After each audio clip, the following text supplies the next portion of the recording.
နောက်တစ်6လုံးကိုဆက်သွားမယ်နော်တရတန်တို့ကိုစရာစင်စန်တရတန်ရှိကိုစရာစင်ရအောင်အတန်တို့နဲ့တန်ရှိနဲ့တွဲပြီးတော့တင်သွားပြီးမယ်နော်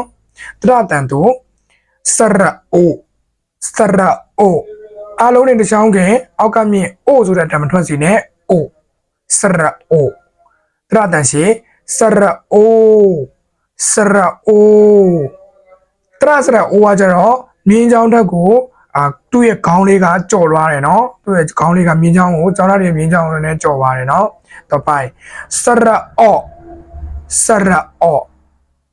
စရအော့တွေ့တော့အာရချာအော်အောက်ကမြင်းအော့ဆိုတဲ့အတန်မထွက်စီနဲ့စရအော့တရတန်ရှိစရအော့ဒါအော်အန်ဖြစ်ပါတယ်ဘီဆိုလို့ရှိရင်တော့အော်အန်ပေါ့နော်တရဆိုလို့ရှိရင်တော့စရအော့လို့ခေါ်တယ်နော်တော့ပိုင်းတရတန်တို့စရစရဒီဘီကလေကြောင်လေးကထွက်လာတာနော်လေရင်တက်တဲ့အချိန်ခါမျိုးမှာထွက်လာတဲ့အတန်မျိုးနော်စရမဟုတ်ဘူးနော်စရတရတန်ရှိစရစရထောင်းစံတိုင်းစာအုပ်တဲ့ကိုစာရေးပါနော်ဆရာတို့တရစလက်အိုရေးပုံရေးနည်းလေးကြည့်မယ်နော်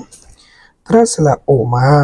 မြင်းချောင်းရဲ့ပုံကိုသူကကြော်ပါရဲ့လေချောင်းမှာအလားလောက်ထိကြော်ပါပြီအဲ့ဒါမျိုးဆရာတို့ရော်ရရေးတယ်လို့မျိုးလေးပဲနော်ကြည့်လား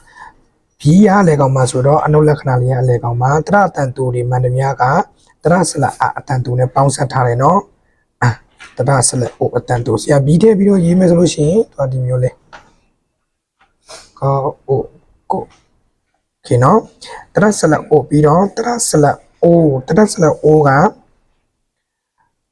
အားလေးဖြုတ်လိုက်တယ်နော်တရစလက်အနောက်ကဟာလေးဖြုတ်လိုက်တယ်အတန်ရှိတရစလက်အိုဖြစ်သွားတယ်ဒီနော်ဘီးထဲမယ်ဆိုလို့ရှိရင်သူကဒီလိုလေးโอเคတရစလက်အိုပြီးတော့ဗာလဲ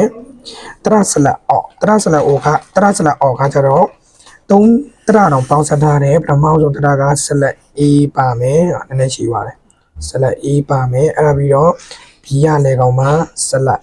R နောက်ပြီးတော့တရစလက်အတရစလက်အော့နော် B ထဲပြီးရေးမယ်ဆိုလို့ရှိရင်ဒီလိုလေးဟုတ်တရစလက်အော့โอเคစလက်အော့ပြီးတော့စလက်အော့ကအနုလက္ခဏာလေးကိုရေးပြီးတော့ on ထည့်လိုက်မယ်ဒါတရစလက်အော့နော်ဒီဆက်သွားမယ်တရစလက်လေချောင်းတွေကထွက်လာတဲ့တရနော်ပေါင်းဆက်တရပဲနော်တရစလက် A ရင်လာမယ်အနုလက္ခဏာလေးပြီးထင်းမယ်နေရအဲ့ဒါပြီးတော့စလက်အော်အဲ့ဒါပြီးတော့တရတန်ဆိုတော့အတန်တူဆိုတော့စလက်အားလေးနဲ့ပေါင်းဆက်ထားတယ်တရစလက်နောက်ပြီးတော့တရစလက်အတန်ရှည်ကားကြတော့ဒီတရစလက်အားလေးကိုဖြုတ်လိုက်တော့တရစလက်ဖြစ်သွားတယ်လွယ်လွယ်လေးပဲရေးရတာနော်โอเคစာအုပ်ထဲချရေးပါ